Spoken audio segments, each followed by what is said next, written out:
Good evening, everyone, and welcome to the ongoing series of classes sponsored by the Sandy Granite Family History Center.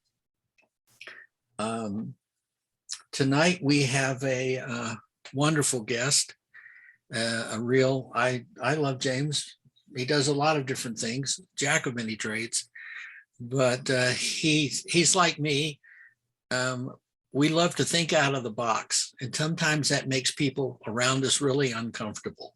So it's a lot of fun to watch their faces when he starts thinking out of the box and whatnot. And he's doing all kinds of things. Of course, many of you may know him as a frequent presenter on the webinar site for the BYU Family History Library.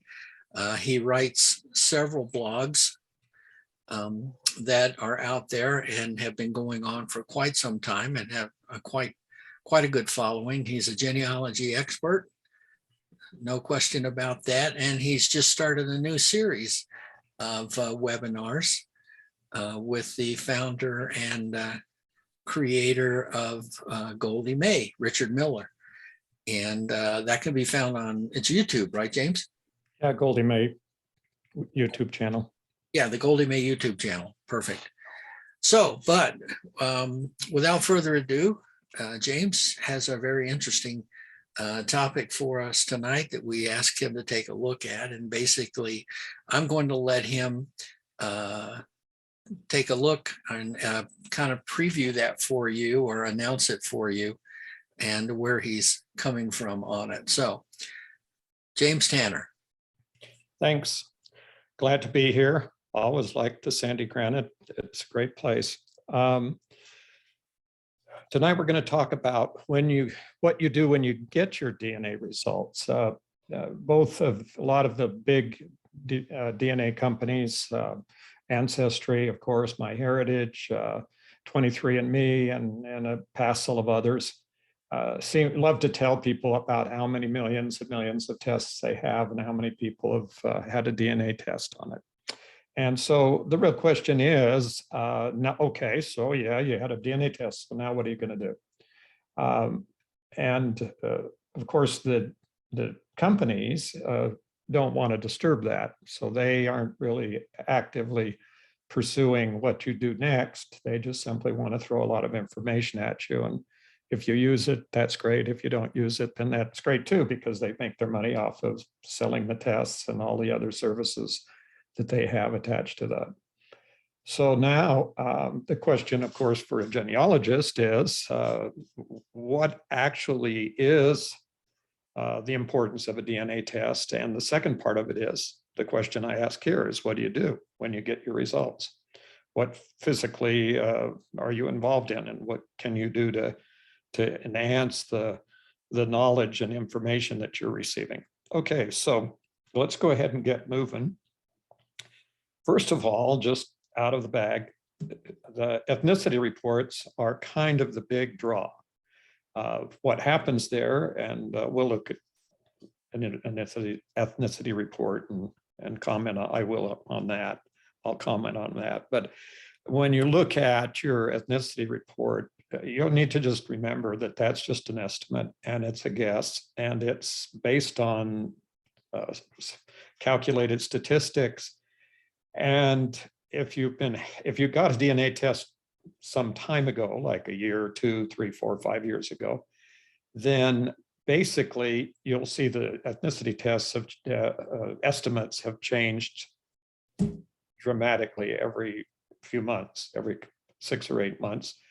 All the big companies, I'm going to talk mostly about Ancestry and MyHeritage, but both Ancestry and MyHeritage have recalculated and refined, and suddenly I'll find out that I have ancestors from Italy, and the next time it'll all be from Middle Europe, and then it'll be back to Italy, and then it might be over to Turkey, and then it might be down into the Middle East, and so the question is, just bear in mind that that's exactly what's happening with the ethnicity reports. And that from a strictly genealogical standpoint, it can give you some very specific information, but it is not necessarily as accurate as far as exactly where people came from as you would wish it to be. So a little bit beware of relying too heavily. Okay, now there are two, let me just mention two areas where if you have any questions at all about your ancestry, and you run and you take a DNA test, you may very well confirm that you do not have any Native American ancestors, or you may, on the other hand, confirm that you do have Native American ancestors. And the same thing happens with African American. If you had any suspicion at all or none, and you took a DNA test, it's very possible that you'll find that you have some ethnic group like African Americans in your ancestry that you did not know about previously. And that's been the case ever since people began taking these genealogical DNA tests. And I have talked to a fairly substantial number of people over the years who have been either disappointed or surprised by the results. So when you are involved in family history and you want to use a DNA test for family history purposes, it is absolutely essential that you have a family tree. And I'll probably say that a half a dozen times during this presentation. And the reason is that you have to have some kind of reality of who your ancestors actually could be and in the circumstances. Now, when you look at your family tree, if it's like this one, which is obviously my family tree, which has been worked on for over 100 years by various genealogists, and today is being worked on by literally thousands of genealogists. And the answer to that is, this is the basis for actually making and confirming some of these relationships through DNA testing. So when you get a DNA test, you may very well think, well, I didn't really know if this was correct. And then all of a sudden you're finding that you do have, that this line that you thought was a little bit speculative has been confirmed through a DNA test. On the other hand, you may find out the converse of that is that some of the people you thought you were related to are not really correct. And as you go back through your records, you may your records in on your family tree, you may find that the information you had was insufficient to actually establish a relationship. So without a family tree, ethnicity is basically it's kind of a, I would say, as I will show here in just a second, it's mostly kind of entertainment. Now, this is this is my own most recent ethnicity report. And a couple of things. You'll notice that there's sort of a big yellow blob here about over Turkey, Cyprus, Iraq, Iran, and all that. So far, we have not made any connection to that. Now, you can look here and see, and I do have a substantial number of line of my ancestry that goes back through Netherlands, Belgium, and into Central Europe. For some reason, that doesn't show up at all. And these are the documented ones. And then you're looking up in Scandinavia, we have a whole line in Denmark, but I have never found any of my ancestors who came from Norway or Sweden. So you're, the bulk of it. And then there's the really interesting one, which is Italy. I have no idea. In other words, I've never made a connection going back as many generations as some of the generations are documented back fairly substantially, I'd say, well past 7 generations back into 10 or 12. And past that, by the way, just as a kind of a foundation here, DNA testing, generally speaking, if it's not just the paternal line or the maternal line of specialized DNA testing, is basically only accurate about 4 to 6 generations maximum. So Anything back beyond that is purely speculation, and I have no idea. Understanding also that the family tree is the basic way to organize all this relationship information. Those of us who are old enough to have started all this on paper and realize that how totally insufficient it was to keep track of all the information that you had. It's only with the computer that I can even begin to visualize my relationship with people who are descendants of my great-great-great-great-grandparents, for example. Even if all of the lines completely documented and it seems to be substantially believable, it's still difficult to, I have to keep reminding myself, looking at view my relationship on whichever program I'm working on, to see exactly how I'm related to these people, because it's so complicated. So this is what I said a moment ago, that without a family tree, a DNA test is almost nothing but entertainment. And so if you haven't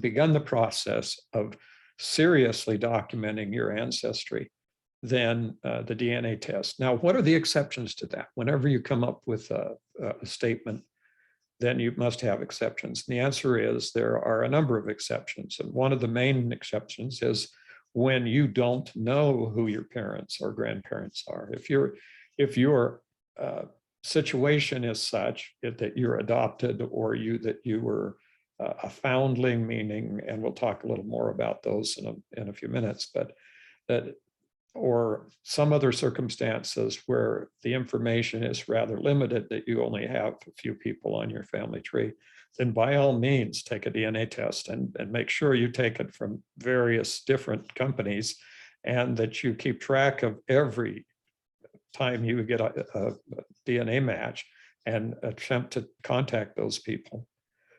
But without actually and even in those circumstances, if you're not meticulously following through with the DNA testing and creating a family tree and documenting it through records, then the information that you get is basically not going to help you get too far back with your genealogical research.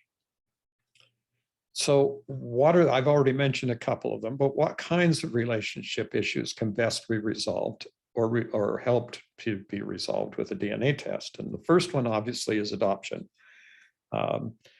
Adoption is something that is relatively new in Western civilization in the formal sense, and in the United States, formal adoptions began only in the middle of the 1800s and in the 19th century.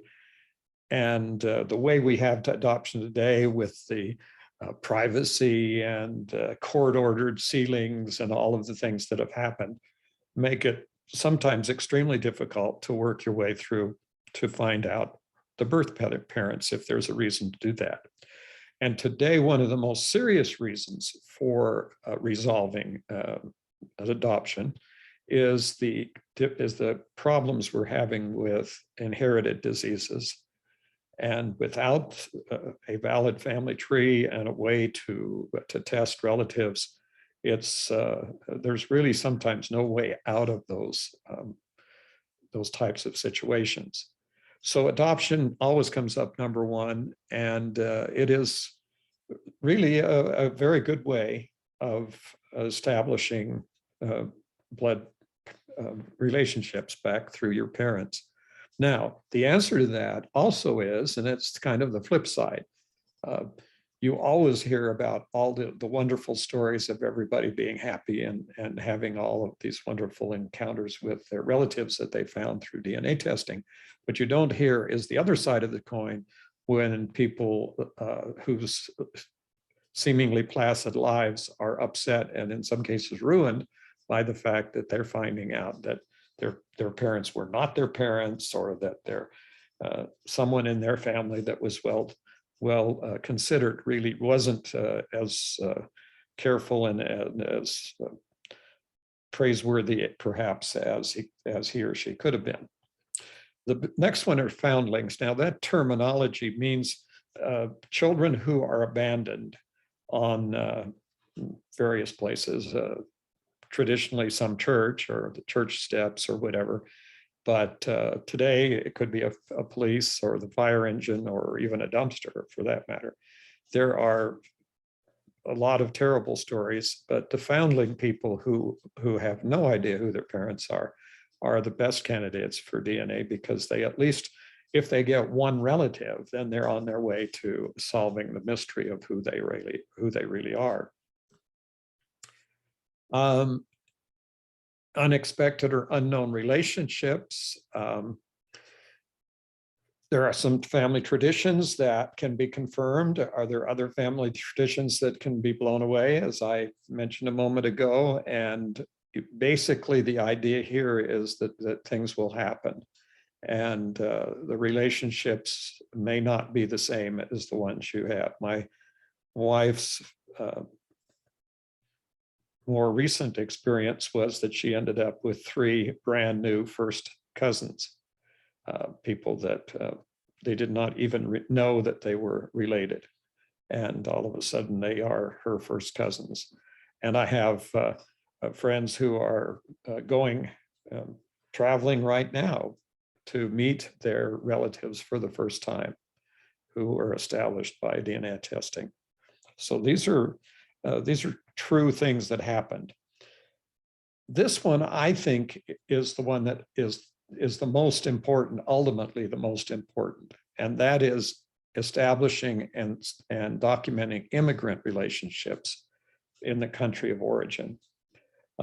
Right now, as part of a program from the Family History Library in Salt Lake City, a number of us are acting as consultants online for scheduled consultations. They are a 20-minute consultation, and it's all free. And it's so well broadcast that we are getting hits, people signing up for the consultations from all over the world.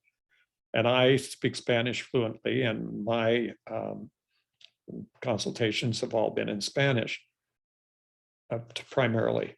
And all of they're exactly the same. They're all looking for the immigrant, and they have some very specific reasons for looking for the immigrant. Every one of them does. But the issue is that they have no documentation. They have no way of finding documentation that can pinpoint the location of where the immigrant came from in order to allow them to look for records that may substantiate their relationship. So taking a DNA test may reveal, for example, let's say the most common one is someone I'm talking to who's in Argentina and wants to establish a relationship through a grandparent or great-grandparent who was born in Italy. Once they find, looking for records is tremendously time-consuming and very difficult. If they got a DNA test and they got it into a company like MyHeritage, for example, that has millions of DNA tests in Europe, the chances that someone in Italy had taken a DNA test and matches to them is very, very likely. And given the way things work, that would give them a more focused location on where they lived, where their ancestor lived. Just as incidentally, as I have already mentioned, that DNA testing can either confirm or, destroy, if you want to call it that, a family tradition. That perhaps that an ancestor was a Indian princess. That's one of the common ones. And those kinds of traditions and stories can be either easily confirmed by taking a DNA test. Because now, the nature of a DNA test, as I mentioned, is that they're not generally, unless you have a specific line to look for, and it's a paternal line. That means father to father to father, or mother to mother. Unless you have one of those lines, the chances of getting correct information past about 4 or 5 or 6 generations is very slim. So just because you don't show any connection to DNA of Native American, for example, then that does not mean there's not a Native American out there. That's why it's important, as we'll talk about, to expand that DNA group to your near and distant relatives. In other words, once you get a bigger, broader picture of people who are all descendants and related to each other back, that will give you an establishment. Because let's say you take one of your siblings takes the DNA test and turns up that they do have Native American. Well, that could indicate that there was something in the family that isn't unusual. But if that turns out to be not the case, then raises again the issue that there may be that kind of a connection. Okay, so understanding that DNA testing is a complementary tool to genealogical research gives you a perspective on it. DNA testing is not something that is an end into itself. It is only useful as it is involved with establishing relationships through documentation and through hard work of doing the research. So here on the left-hand side is the number of matches I have from taking an ancestry DNA test. This is over the last 3 or 4 years since I've had this test. And then the one on the right is the MyHeritage group. Now, the numbers are different. It's the same test, essentially, but the core people who show up are only the people, of course, who have taken the test. So none of the people who only have an ancestry test show up on MyHeritage, and none of the people who only have a MyHeritage test show up on Ancestry. So it's important that you get this kind of double or triple view of the people that you're interested in connecting with. The fact that it doesn't connect you with a certain line or doesn't say that you're related to somebody means you probably need to go out and take another DNA test from a different company. Now, the problem, of course, and the challenge is that means you need to be able to put your family tree on more than one website. And that has always been an issue with genealogists, and there's not very many people who embrace that idea. But it's only when you do that with the bigger programs that that you're going to get that kind of information that fills in the gaps between those who take an ancestry test and a MyHeritage test, and those who take 23andMe, and those who take some other test out there. So you can see with 48,000 matches, there's not a whole lot of things I can do with my DNA, but some of that has turned out to be extremely helpful. Now, it's always kind of interesting to understand about what we mean in DNA about how close is close. Now, when you do a presentation on DNA, it's very comfortable and very easy to slip into the jargon. And jargon is the specialized language. And the specialized language in DNA is molecular biology and other kinds of biological relationships. And that language is fairly impenetrable in some cases. So you may be able to go to a class and the teacher will show up and they'll start spouting all these different terms and back and forth and back and forth. Basically, it impresses you, oh, look how much they know about DNA and look how useful it is. But let's say this, let me give you a kind of an example. Some people are enthusiasts about their car or their truck, and they're into cars or into trucks. And if you talk to those people, they'll give you all sorts of things, everything from compression to all these different terminology that goes with trying to be involved in let's say they're even rebuilding an engine, or they're restoring an automobile. Well, all of their language is once again, that's called jargon. It's language that's specific to a specific interest. But the problem that we have when they start going into this language is there's very little of it that's necessary to do genealogical research. It really is a question of percentages of how much DNA, the little bits of chemicals that are inside of us, we have in common. And that is what determines the possibility and percentages of possibility of relationships. And without that, well, you know, I can, just because I could sit down and explain every last part of the technical parts of DNA, it doesn't really matter. It's more like I can go to a service station and buy gas, and I can drive my car, and I can take it to someone who specializes in maintaining the car, and I don't have to know any of that stuff about the internal workings of my car. All I need to know is when I either turn the key or push the button, the car starts, and I can drive it.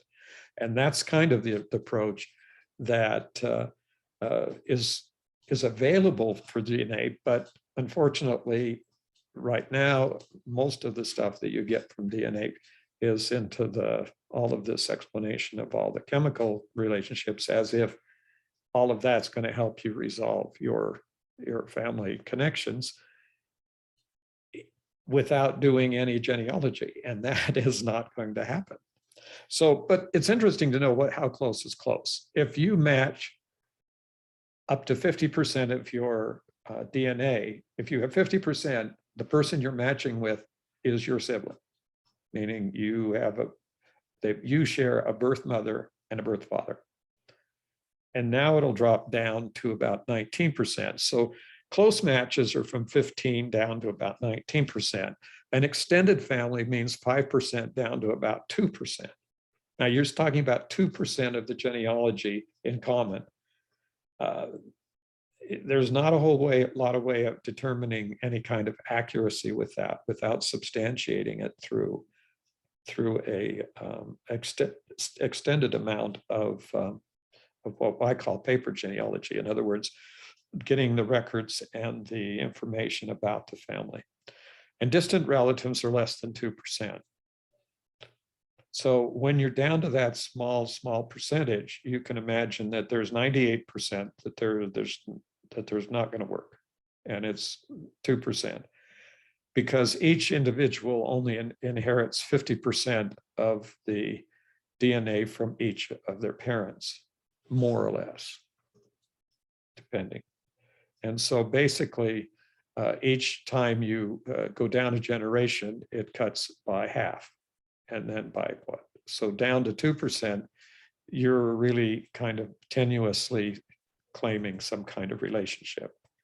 So if you want to know how this whole chart works, here's an extended relationship chart. So when you get your DNA test, you're going to get something that says, well, you have this person is your fourth cousin 2 times removed, or this is your second cousin 2 times removed. Well, this chart with the brown line running diagonally from left to right across here says the common ancestor. It goes first cousin, second cousin, third cousin, fourth cousin, fifth cousin, etc. And then it goes up to across with the grandparents. So grandparent, great grand, second grandparent, third, fourth, fifth, sixth, seventh, eighth, out to 10 generations. So if you have a descendant that is and you and the descendant share a 10th grandparent, then that person is an 11th cousin. And so you can see that this, if you have this chart, it's very simple to determine the relationship. Just follow the lines over and up, and you'll see which those people. Now, here's the once again, if you don't have a family tree and you don't know all the people back to the 10th generation, and you don't have all of those people identified, then no matter what happens with the identification from the DNA, that isn't going to help you. Because let's say you have a sixth cousin that's 2 times removed. And that means one of your grandparents is in the seventh great grandparent, and the other one is a 6th great grandparent. But if your family tree, documented family tree, does not go back and show you the identity of those 2 people, and that the person that you are matched to doesn't have a family tree or doesn't have the one that goes back that far, you have no idea who it is. There's no way of knowing who those people are simply by the fact that you took a DNA test. You may find these people are relatives, and that may be a great thing, but it doesn't help us as genealogists in determining how far these are related. So here's kind of the blow up of that. So you can see it's not going to be very in very good condition. It's a little blurry here because of being blown up. But so you have common ancestor with grandparents or first cousins, which are pretty obvious. And second cousins are cousins that are the cousin of the great grandparent. Now, if your great grandparent and it has a child and you're alive, then that person is your first cousin once removed. What happened in my family when I finally understood all this many, many years ago is that I realized I had a couple of thousand first cousins because some of the people who were back in as my contemporaries of my great grandparents were still around, and they all had huge families, and there was just no end to the relatives, which is the reason why I probably have that many thousands on my DNA tests. Okay, so here's with the names removed. And what I've tried to do here is be as careful as possible and not put in the names of all the people, because even though it is obviously not private in the sense, because if I have it in a public tree and I've taken a DNA test, it's probably pretty obvious who my relatives are. But on the other hand, to simply avoid any feelings of people who believe they have some kind of privacy, then I have blanked it out as closely or completely as I can think of. So here we have just some standard things, and you'll look. This just came from one of the DNA programs, and you can see that I had 4 people, and this person had a public linked family tree with 4 people in it, the first one up there. And it says we have a common ancestor. Well, we may have a common ancestor, but if they only have 4 people, it's going to be, unless that person knows it more than that, there's no way that I'm ever going to really for sure know how I'm related to this person, because even if a first cousin, as you see, they could be a first cousin in quite a few people out there could be first cousins and so forth. If you go down there, you'll see no trees, an unlinked tree, 18 people and no trees. So no matter how much the fact that I have about 12 to 24%, 26, 29% of the DNA, which puts them in a relatively close relationship, there's no way in the universe we can tell who these people are, who they are, and how we're related. You can't look, I mean, in some cases you might be able to look at the surname. Oh, well, the guy's a Tanner, so probably, we're commonly related back to one of the 40 or 50 Tanner children, and that would be in that range. So, and in many people, when, for instance, it's not uncommon for people who have that kind of an ancestry know exactly how they're related. So when I meet Tanners here in Utah, it's not uncommon to say, first thing is, well, who's your ancestor, And unfortunately, if I try that other places, you find out that I'm not, that there are Tanners from Switzerland, there are Tanners from Germany, there's Tanners from England, there's Tanners from 4 or 5 different places in the United States. And so it's often that we're not even closely or even at all related.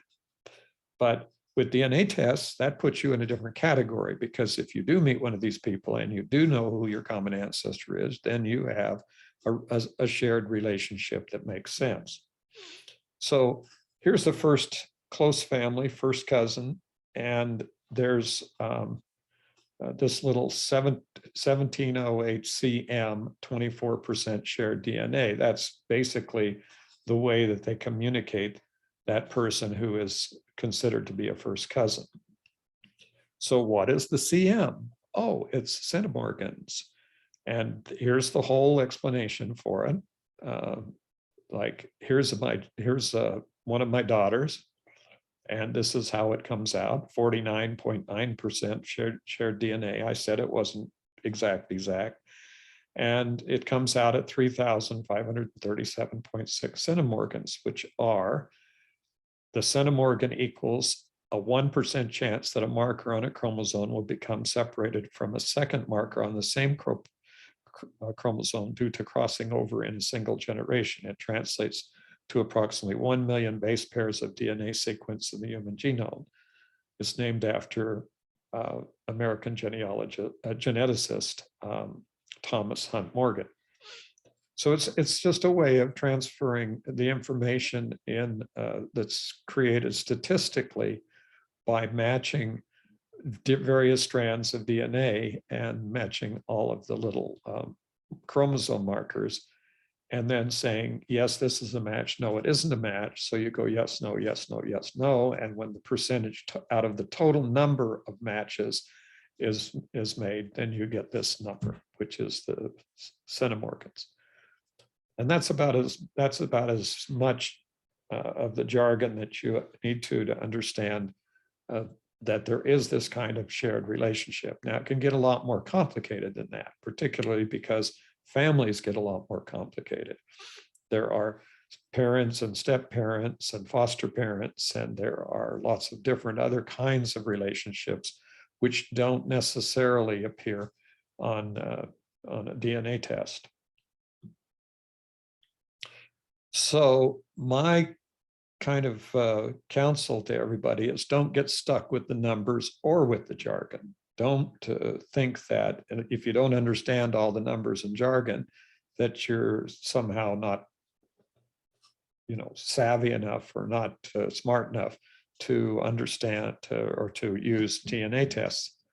So it is really just an issue of numbers. So if you get a DNA test and someone shows up in that 24 to 50% range, you are related, that there is a very, very substantial possibility that you are closely related, and that closely relationship was something that you would need to explore and perhaps either get additional DNA tests, which would show or narrow down the possible people who are related, or in the other way to do that, of course, is through just doing research and taking the names back and figuring out which is the only possible connection that the two people could have.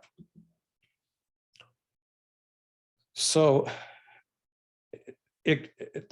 when that research has been done and you have a considerable number of names and relationships in a family tree, then the DNA can step in and solve some of those relationships which have not been able to be resolved at any time. And so in this case, my parents always believed, and so did we, that they were second cousins. In other words, that they shared great-grandparents. And this is how it came about. My father's family, the Tanner family, then went to the Overson family, and then went to back through the Morgans to the Christensen. Okay, so my parents' family went through the Oversons to the Jarvises to the Christensens, and my mother's family went through the Morgans to the Christensens. So they were both kind of there. So here's my across the line, my father, mother, my grandparents, and then down those great grandparents, and then down another level is another set of great grandparents. And so there was a relationship, and they believed that they were related. Now, the questionable person was Marinus Christensen back there from Denmark. And one of the family traditions was that he had been adopted. And of course, there were members of the family that absolutely rejected that and said he was not adopted. And there were others who said, oh, well, then he may have been the son, illegitimate son of one of the two daughters in the family. And they went, oh, no, never happened. Okay, so anyway, it was an issue for many, many years.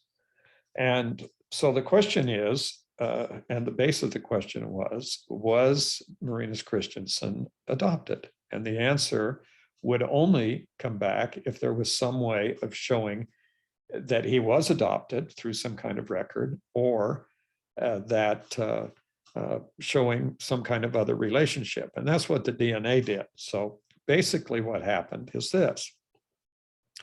So my two grandfathers were Harold Morgan and Leroy Parkinson. So we have, this is Marinus Christensen's father and his wife. And this is Marinus, who was or could have been adopted. Okay, so my mother's father was Harold Morgan and my father's father was Leroy Parkinson Tanner. Okay, so now when we get down, there's Harold Morgan. So that's how I'm related to Marinus Christensen, through my mother, her father, his wife, and his Jesse Christensen and her father, and Marinus's father. And then at this way, the person we were created was Maren Christine Christensen, who was Karen Marie that was Jens Christensen's daughter.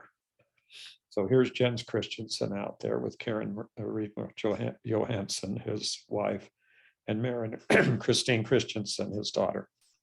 So Henry Christian Ovesen married Margaret Godfrey Jarvis, and so Ove Christian Ovesen married Maren Christian Christensen.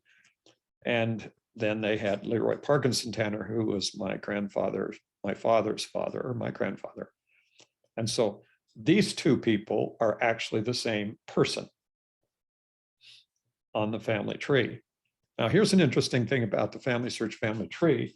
When you look at the Family Search family tree, you're basically seeing, you're not seeing this. Unless you happen to work your way through it very carefully, you may never realize that on this line, this Jens Christensen is the same person as this other Jens Christensen over here. So that's the problem. So the question was Marinus Christensen adopted? And the answer to that came about through a DNA test that neither the Ancestry.com or MyHeritage.com showed that Marinus had any Overson or my father's line DNA. So the Christensens and the Oversons and my paternal and maternal grandparents were not related. And so Marinus was the only way that this could have been the difference. And ultimately, the research that was done, we were able to find who his father actually was from the records in Denmark. And that was confirmed by the DNA, because the DNA from that person matched the Christensens. So this, it's the DNA from that line did not match Christensens, but matched the Christensens who were descendants from Marinus Christensen. Okay, that's more clarification.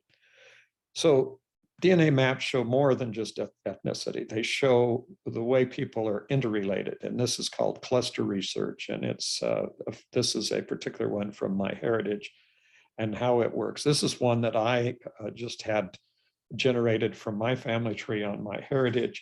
And what it does is it shows the interrelationship of the people down both sides of that. So all those people down the top, across the top and down the right, left-hand side are related.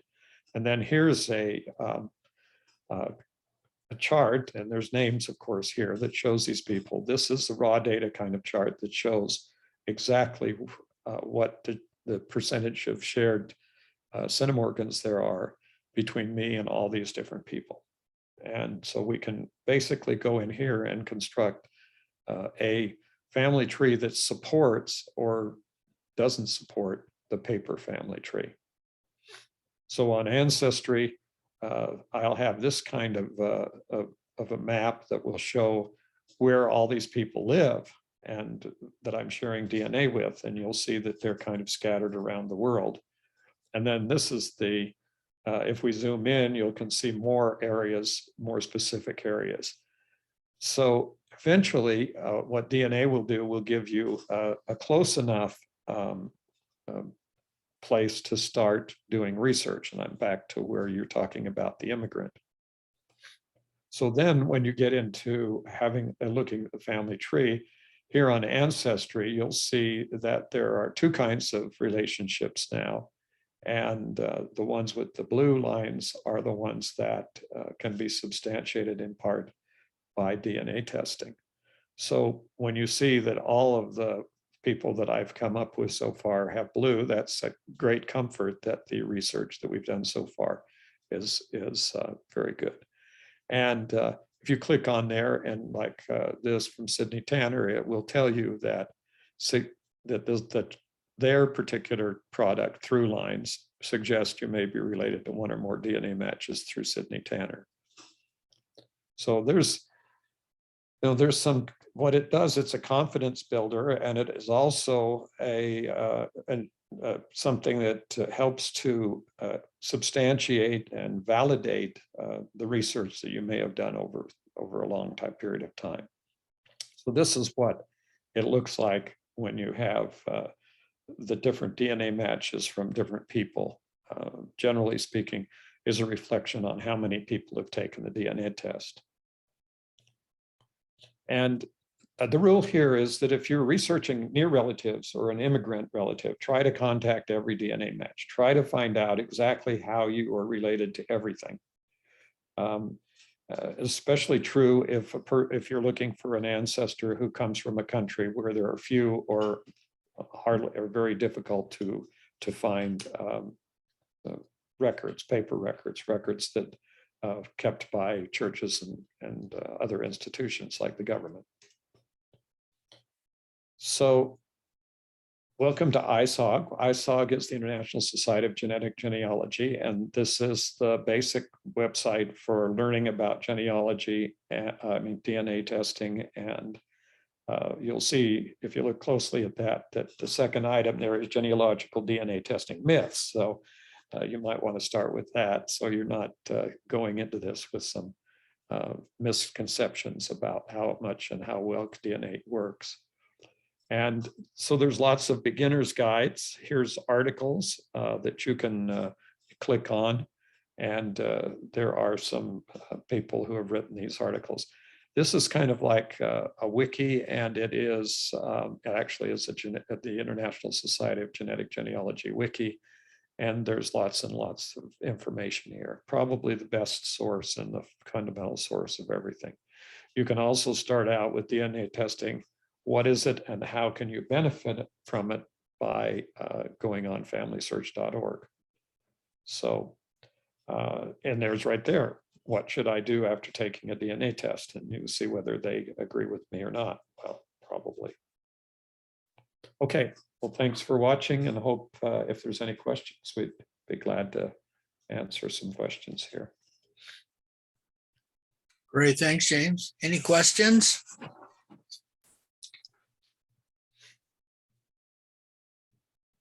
Quiet group. Well, I've enjoyed the deep dive, and hopefully we'll come up for air. This is an absolute fun topic, and it gets deeper, I think, as time goes on. Well, one of the things that I guess to emphasize again, if it wasn't very obvious from what I said, is that you can spend an awful lot of time learning a lot of molecular and biological terms and chemicals. Doesn't help your genealogy as much. It's not where the problem is. The problem is the test results and the percentages of connection you have to people, and how much more work you're going to have to do to determine how you're related to these people past the fact that you share a certain percentage of DNA. Yeah. So And the thing I get out of it more than anything else, because being from the South, I have a lot of first and second cousins who married. And I've always said that my family tree it's not a tree, it's a bush. And I'm constantly chasing around it all the time. So for me, DNA has turned into be a hide and go seek opportunity, and also primarily for verification, whatnot, because I'm constantly getting notices from people around the country. you're my relative. Yeah, are we related? You're my 350th eighth cousin, kind of a thing. So whatnot. So I don't have time actually to chase down all those rabbit holes and whatnot, but it's worked well for me for verification. Getting past all of the family myths and finding all the skeletons in the closets. And I have a lot of closets. Yeah. My thing. Well, thank you all for joining us tonight. And as I mentioned over in the chat, you can view this presentation. It'll be up on the website, www.granitefhc.com. Usually takes us about 3 or 4 days or so to get it up on the website. And you can see it anytime. So good night, everyone, and thank you.